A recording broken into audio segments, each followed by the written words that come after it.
About 90 minutes ago, the resumption of the trial of Saddam Hussein. He's facing charges in the killing of 150 people in Dujjail in 1982. Saddam Hussein, as well as 7 co-defendants who are in court there. They were forcibly brought into court.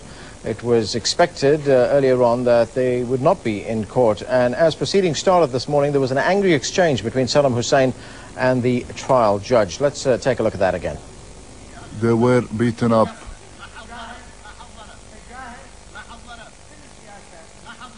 Are you ignorant? What is politics? What do you think we are? You are a defendant, and you have the full rights, and you're standing here. You are selective and you are breaking the law. Long live Iraq. Long live the people of Iraq. Sit down. That's enough. Shame on you, Raouf.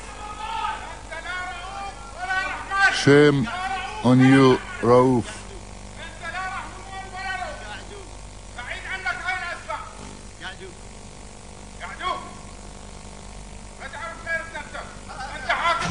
You know nothing. You're a military ruler. In the name of God, the most merciful. God is great. God is great. Shame on you. In the name of the Iraqi people, I open the 11th session. Angry exchanges there between Saddam Hussein and some of the other co-defendants and the trial judge at the opening of the resumption of the trial earlier, about that taking place about 90 minutes ago. Saddam Hussein, of course, walked into the trial.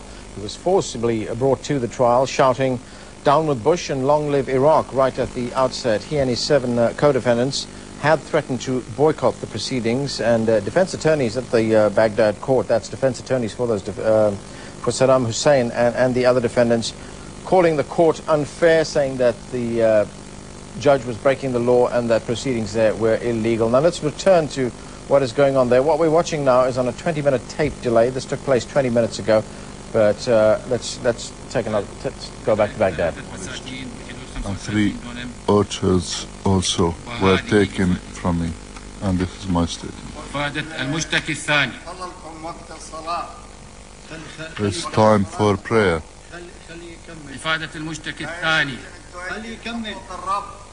أفاد بما يلي بعد تأليفه اليمين القانونية وتعريفه بهوية كون قاضي التحقيق في المحكمة الجنائية العراقية المختصة العليا بتاريخ 9/7/82 وأثناء وجودنا في 9th of July 82, while we were at home, the security people in the jail, along with the party, came to the house and arrested my parents, and my jail, along with the party, came to the house and arrested my parents and my brothers. 6 of my brothers. We were taken to the jail police station, where we were kept for 4 days. Then we were transferred to the intelligence headquarters in Baghdad.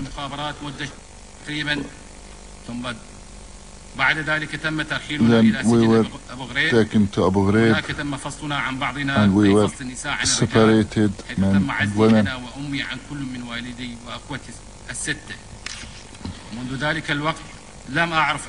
Since then, I did not know anything about my father and brothers. We were isolated in Abu Ghraib and prison. Then we were taken to the Samawa desert. Me and my mother and many people from the jail. We were taken to a detention camp called Leah in Samawa desert. This detention camp was isolated from the outside world. I was only 11 at that time, and I did not do anything. I did not commit a crime.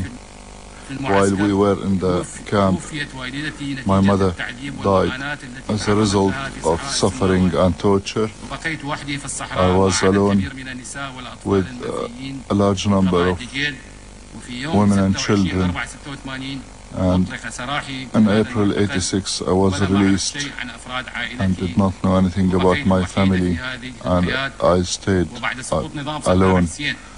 And following the fall of the regime in 2003, I discovered that my father and my 6 brothers have been executed on the 23rd of February '85. I include the death certificates of my father and my brothers. My complaint is against Saddam, Hussein, Barzan, Yunus Samarrai, and Ahmad Samarrai.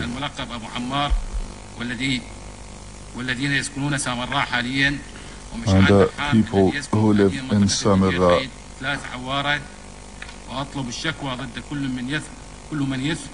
And also, my complaint is against anyone who's taken part in this crime. And I also seek compensation for all the damage and suffering I had to go through.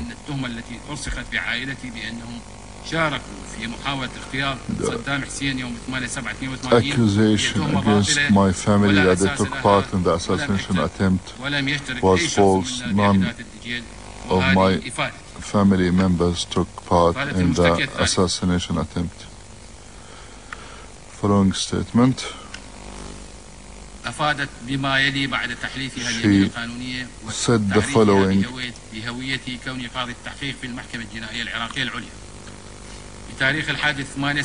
On the 8th of July '82, my brother was arrested from our neighbor's house. He was 17 at the time. He was taken to the party headquarters in the jail. A month later, my other brother was arrested. He was a soldier from our house. They were taken to the intelligence headquarters, then to Abu Ghraib. I heard they were tortured, then they were executed. We never received their bodies. We did not know anything about them until after the fall of the regime. When I went to look at the documents, I learned that they were executed for taking part in the assassination attempt against Saddam Hussein. Therefore, I wish to forward a complaint against Saddam and Barzan and anyone who took part in that crime. And this is my statement.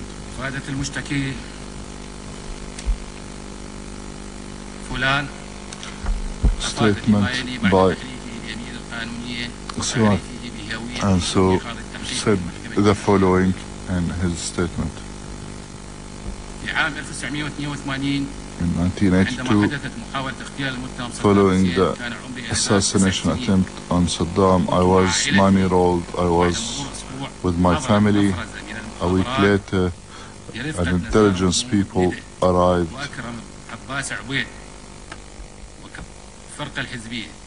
along with some party members, and they pointed. You're watching the trial of Saddam Hussein and 7 co-defendants taking place in Baghdad right now. They're facing charges in the killing of 150 people in the Iraqi town of Dujail in 1982. What we're listening to is a statement being read. This is one of 23 witness statements that will be read today in court. There will be live witnesses as well. 3 witnesses are slated to give evidence later, including a very senior presidential aide when Saddam Hussein was president, and a senior intelligence official in Saddam Hussein's regime. The reading of these statements will take place, will continue to take place this morning. The trial resumed about 2 hours ago with an outburst from Saddam Hussein. He argued with the trial judge again at the outset of the trial, and he shouted, "Long live Iraq and down with Bush." Mark Ellis, who's the Executive Director of the International Bar Association, is watching these proceedings with us. He's in our studio in London. Mark Ellis, from what you've seen so far of this trial, and especially from what we've seen this morning as well, does this make the case for those who've said that the trial should not have taken place in Baghdad, should not take place in Iraq, it should have taken place under international jurisdiction in a neutral country? Well, that was always the major question here. Did Iraq have the capability, the capacity to undertake these types of trials? Because under the best of circumstances, undertaking trials that deal with genocide, crimes against humanity, war crimes, are exceedingly complicated. But to do so in an environment that we know as Iraq can be viewed as almost impossible. So it was a legitimate question to ask and a concern. Now, but it's also consistent with international law and consistent with the responsibility of Iraq to undertake these trials, to hold individuals accountable through their own proceedings. But of course, it all depends on whether there's the capability of doing it. And I think that there are obviously some very serious questions now as to whether Iraq has that capacity. We're not at the point of no return, but we have certainly seen some very serious issues raised that I think would question whether Iraq has the capacity to do these types of trials under the circumstances that exist in Iraq. We do have the example, of course, of Slobodan Milosevic, the former leader of Yugoslavia, who is on trial right now in The Hague in Holland. Why were the authorities so reluctant to do the same, to follow that same route as far as Saddam Hussein is concerned? Well, for two major reasons. One, it's very clear that the United States, as the major occupying force, had made the decision very early that it did not support an international tribunal to try Saddam Hussein, nor even an ad hoc type tribunal, that it wanted to have this trial done in Iraq by Iraqi jurists under Iraqi law. It's also, I think, accurate to say that the Iraqis also felt that it was important to have this trial inside Iraq. And again, very consistent with international law to have that done. But in order to meet the international standards, you have to be able to meet standards of fairness, impartiality, independence, and that is what's being questioned right now with these proceedings. Well, from what we're looking at right now, after that initial outburst from Saddam Hussein and the other co-defendants, it would seem that the trial is settling down. We are hearing those witness statements being read. So would you give the first round today to the judge? Well, I still, again, question the merit on forcing defendants back into the court, because, of course, we could see very quickly a return to the annex of or the positions of a defendant speaking out, disrupting the court proceedings, being belligerent towards witnesses, and then you're facing the exact situation that the court faced a week and a half ago. So we'll have to see whether this apparent move is successful. But I wanted to make clear that it is not. The fact that the defendant is no longer appearing in front of or watching the proceedings in person does not mean that the trial is not fair or that it's not meeting international standards. So again, we're going to have to wait and see what happens on this. All right, Mark Ellis, Executive Director of the International Bar Association, talking to us there from our studios in London with his insights into the trial of Saddam Hussein and the other co-defendants there, who are facing charges in the killing of 150 people. Those killings taking place in the Iraqi town of Dujayl in 1982. No doubt we'll be talking to Mark Ellis a lot more as these proceedings go ahead here in Baghdad. We're going to return now to coverage of the trial in Baghdad.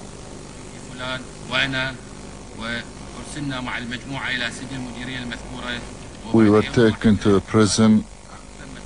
After a day we were transferred to Baghdad, where we were separated, men and women. We were there for a month, then we were taken to Abu Ghraib, where we stayed for 11 months. And since then we did not know anything about my brothers. I would like to say that my third brother was arrested 2 months later after 11 months in Abu Ghraib. We were taken to Samawa desert along with many people from the jail.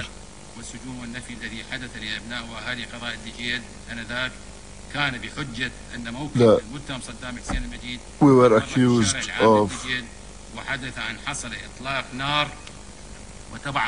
shooting, opening fire at Saddam Hussein's convoy.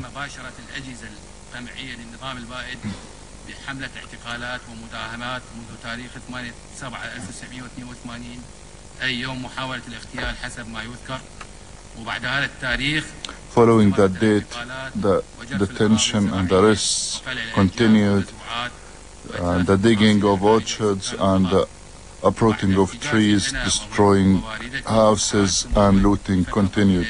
After our detention in Samawa, we were released on the 26th of April, 86, and since then we've been trying to find out what happened to my 3 brothers, but to no avail. We have had no information until after the fall of the regime, where we discovered that they had been executed along with many people from the jail in 1985. Despite the fact that they did not take part in any attempt on Saddam Hussein's life, there are copies of the death certificates of my brothers, and my complaint is against Saddam and Barzan al-Hassan, Yunus Samarrai, and everyone who took part in this, and I seek compensation for all the damage that was caused to me.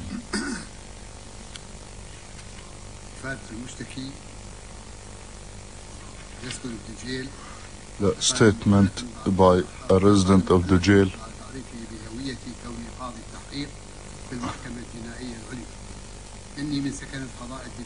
I live in the jail. I'm a farmer in the town. On the 8th of July 82, while I was in the orchard in the jail, I heard that Saddam had been to the jail. While I was leaving to have a look at the convoy, I saw the convoy heading towards the party headquarters. I heard shooting. His bodyguards exchanged fire, and the shooting was sporadic. I fled to my orchard, then I went to my home. I was frightened. 2 o'clock in the afternoon, I went to my brother's house and I stayed there for about a week. I learned that the security forces arrested many people in the jail. Therefore, I went to Qadmiya to avoid arrest. I was told that the arrests that took place in the jail were haphazard and sporadic, included women and children. In Qadmiya, I went to a market. I was arrested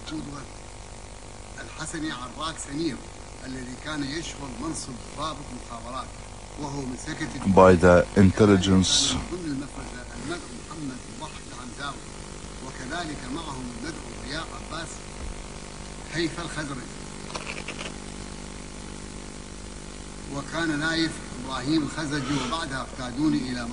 I was taken to the intelligence headquarters in Mansour, where I stayed for a year, where I was tortured.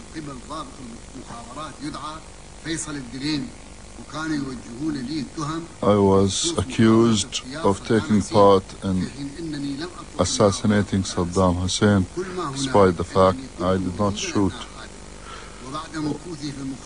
all I did was I was present during the incident. Then I was taken to the security headquarters for about a year. Then I was taken to the Academia, where I stayed for 9 months. Then I was taken to the Revolutionary Court, where I was sentenced to death. Then I was taken to Abu Ghraib, where I stayed until 86, where the sentence was reduced to 20 years in prison. You're watching proceedings there, the trial of Saddam Hussein and 7 co-defendants. They're facing charges in the killing of 150 people at Dujjail in 1982 in Iraq. Proceedings getting off to a rocky start this morning. There were angry exchanges between Saddam Hussein and some of the co-defendants and the trial judge. But right now what we're looking at, or well, rather what we're hearing, are witness statements being read. They are the first of 23 statements that will be read in court today. There will also be live witnesses later, 3 live witnesses slated for the witness box.